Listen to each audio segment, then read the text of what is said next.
So for this individual, under related skills, she's put good appearance. And I'm not too sure how that is a related skill or even a skill, but I wouldn't be putting that in your CV.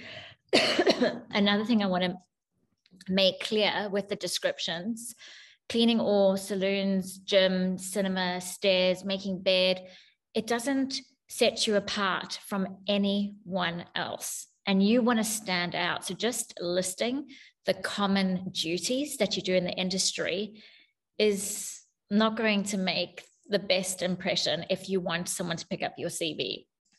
Now I'm going to go through just 2 CVs that I've worked on. This is an engineering CV. Just I wanted to highlight the comparison between the one I showed you and this one. So as you can see, the profile and objective goes here. And then with your professional qualifications, make sure that you add your dates of when you got your certificates, as well as the name of the school and the location, so that they know it's legit. And yeah, this is exactly how we want you to sell your skill set, rather than just using repetition and keeping it very, very brief. We want to know your qualifications. How did you apply your qualifications? And then what systems are you competent in, for example? Then the last one, I think this is a second stew. On joining this private yacht in Costa del Sol, Spain, I successfully fulfilled the cover duties of the chief stewardess. Hosting up to 10 guests, I was able to maintain the yacht in impeccable shape at all times, whilst accommodating the owner's unpredictable schedule. With temp crew and new permanent crew arriving at an ad hoc basis, so now this is an application of skill, I was able to coordinate and induct the crew whilst navigating around my new responsibilities. So that shows me to can multitask and ensuring the smooth running of the interior department.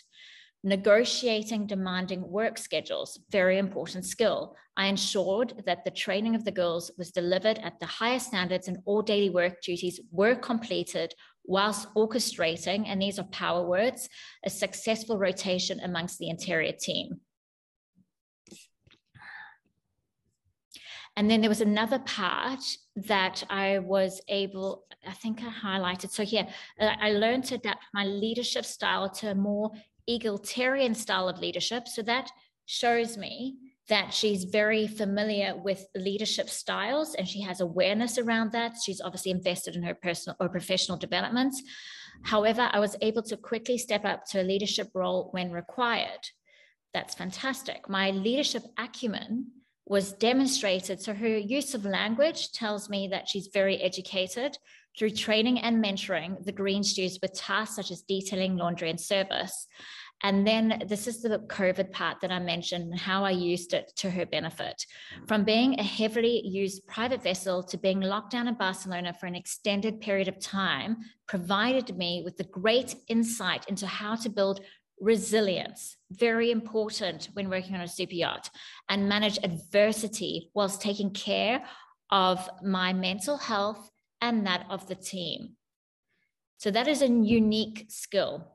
And people, this is a buzzword at the moment, mental health. It's so, so important.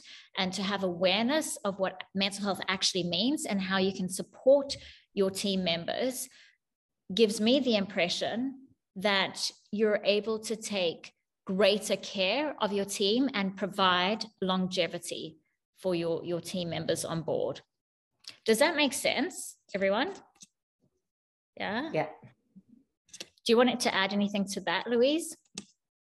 No, I completely agree as well. I think it's, I did something recently on the difference between hard skills and soft skills, and how you know, 57% of employers actually value things like that, value resilience and being able to take, care of mental health just as much as they do, you can make nice napkin folds and things like that. So, it's very important to kind of get those skills on your CV as well, definitely. And in terms of that layout, I know it's not pretty and using all the different colors and the structure and the symbols. But as Louise was saying, for me personally, to read a CV that is set out very simply and clearly makes it so much easier for me to read. And even better, it saves me time. So as Louise was saying before, her eyes were darting all over the place to find the information. And it's frustrating. We go through so many CVs. That's the last thing we want to be doing. Yeah, absolutely. And you know, I know there's, you know, when we were looking at the Canva design before, there is a big trend at the moment to have these big dark boxes on the CV. Just, and I'm not sure if anyone's aware of this, but some actual recruitment packages scan the CVs and pre-populate the database with your skills, but they can't do it with a black box. So you've spent a long time perhaps writing all the things, you know, in a dark blue box with the white font, but when it actually gets scanned, it doesn't actually, the words aren't picked up. I mean, we don't do that, where we actually have to, you know, read all of ours, but some sort of like packages do that. So you could actually potentially be, you know, doing yourself out of a position as well, just based on having the big dark boxes.